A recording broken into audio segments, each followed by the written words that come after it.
Hello, good morning, students. Class 9th. We were studying the chapter quadrilaterals, and under the topic quadrilaterals, yesterday we discussed about the types of quadrilaterals.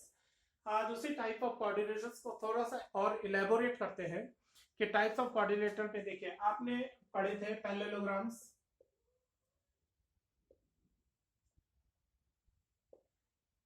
आपने पढ़ा था square,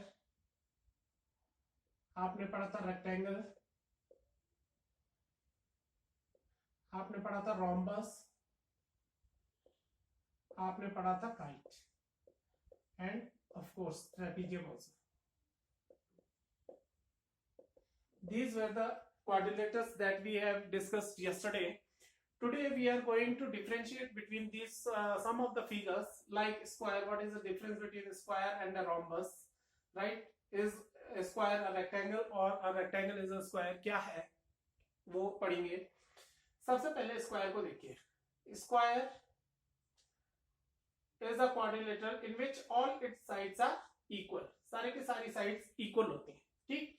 वही जब हम rhombus की बात करते हैं, हम इसको क्या कर रहे हैं, हम डिफरेंशिएट कर रहे हैं दोनों फिगर्स में कि what is a rhombus and what is a square, right.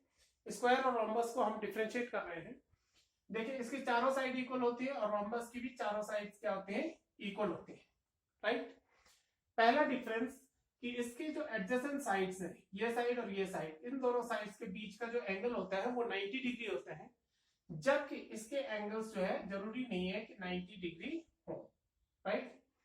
फिर से बता रहा हूं कि रोम्बस के इंटीरियर एंगल्स किसी भी मेजर के हो सकते हैं, लेकिन जो जो स्क्वायर है उसके इंटीरियर एंगल्स हमेशा कितने डिग्री के होंगे, 90 डिग्री के होंगे. मींस एडजेसेंट साइड्स के बीच हमेशा राइट एंगल ही बनेगा, तो वो स्क्वायर होगा. अब देखिए, क्या हम स्क्वायर को रोम्बस कह सकते हैं या रोम्बस को स्क्वायर कह सकते हैं? किसको क्या कह सकते हैं? We can say because every rhombus is not a square.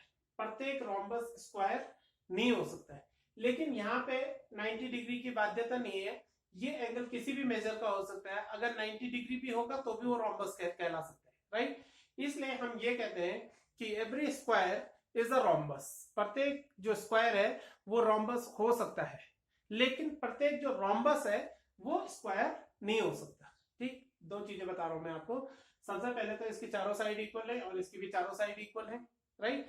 इसके एडजेसेंट साइड के बीच का एंगल 90 डिग्री होना ही होना चाहिए. किसके? स्क्वायर के, राइट. लेकिन रोम्बस के एडजेसेंट साइड्स के बीच का एंगल कुछ भी मेजर, किसी भी मेजर का हो सकता है, वो 90 भी हो सकता है, तो भी वो क्या कहलाएगा, रोम्बस. यानी कि हम प्रत्येक स्क्वायर को रोम्बस कह सकते हैं, लेकिन किसी भी रोम्बस को, प्रत्येक रोम्बस को स्क्वायर नहीं कह सकते. ये दो चीजें आपको ध्यान में रखनी है.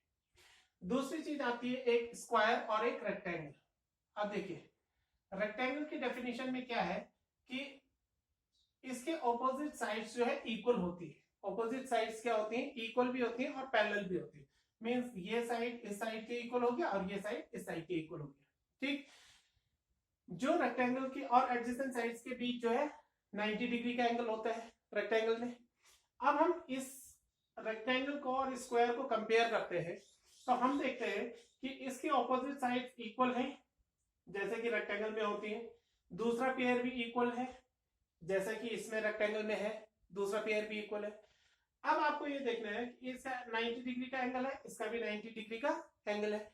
तो क्या प्रत्येक स्क्वायर रेक्टेंगल है या प्रत्येक रेक्टेंगल स्क्वायर है? तो हमारा आंसर होगा कि yes, every square is a rectangle. प्रत्येक जो स्क्वायर है वो क्या है, रेक्टेंगल है. But every rectangle is not a square. ठीक. Every square is a rectangle but every rectangle is not a square. इतना याद रखना आपको कि क्योंकि प्रत्येक स्क्वायर को, इस स्क्वायर को आप रेक्टेंगल बोल सकते हैं, लेकिन प्रत्येक रेक्टेंगल को स्क्वायर नहीं बोल सकते, क्योंकि रेक्टेंगल की लेंथ अलग होती है और ब्रेड्थ अलग होती है, राइट. जबकि स्क्वायर की लेंथ और ब्रेड्थ दोनों क्या होती है, सेम होती है, इक्वल होती है. इसलिए आप प्रत्येक स्क्वायर को रेक्टेंगल तो बोल सकते हैं, लेकिन रेक्टेंगल को आप स्क्वायर नहीं बोल सकते. ठीक. अब देखिए, इन तीनों को कंपेयर करते हैं. इसका और इसका कोई मेल है क्या? इसका और इसका कोई मेल नहीं है. क्यों? क्योंकि रोम्बस की चारों साइड इक्वल होती हैं, जबकि रेक्टेंगल की चारों साइड इक्वल नहीं होती है, राइट। तो हम कह सकते हैं कि every square is a rhombus, every square is a rectangle. दोनों चीजें हैं कि every square is a rhombus and every square is a rectangle.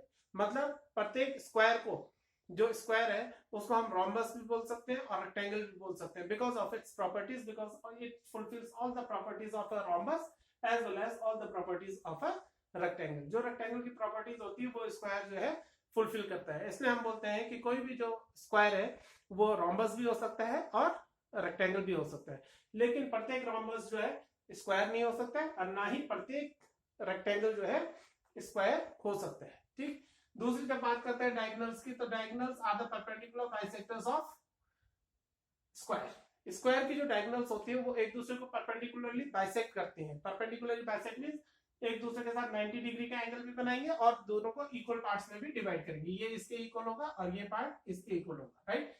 वैसे the same thing happens in case of a rhombus also. It is a perpendicular bisector.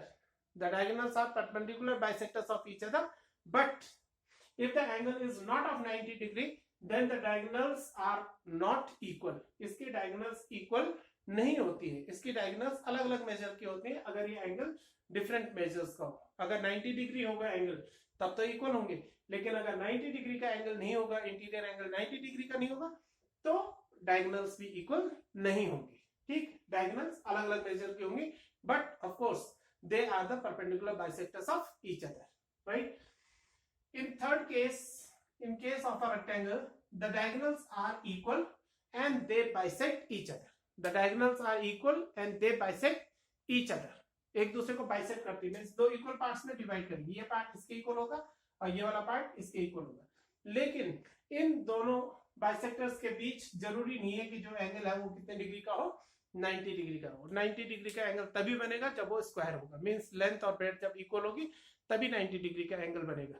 Otherwise the angle may be of different measures between the diagonals. जहां पे diagonal intersect कर रहे हैं वहां पे angles किसी भी मेजर का बन सकता है। तीसरी बात हम करते हैं पैरेललोग्राम की। तो किसी भी पैरेललोग्राम की जो डायगोनल्स होती है, कभी भी देखिएगा ये अलग अलग मेजर्स की होती है। दोनों क्या होते हैं, the diagonals are of different measures, right। बाकी प्रॉपर्टी मैं आपको बता सकता हूँ, opposite sides are equal and parallel to each other, but the diagonals of a parallelogram are not always equal. ये हमेशा इक्वल नहीं होते हैं, and of course they bisect each other. वो एक दूसरे को बाइसेक्ट करती है। तो ये सब था। तीसरा आपको ट्रेपेजियम मैंने बता दिया था, जो जिसके एक पेयर जो है पैरेलल होता है, one pair is parallel to each other and the other pair is non parallel. इसमें एक चीज और बता देता हूं कि जब नॉन पैरेलल साइड्स अगर इक्वल हो जाते हैं तब हम इसको बोलते हैं this is an isosceles trapezium. Isosceles trapezium कब होगा ये, ISOSCELES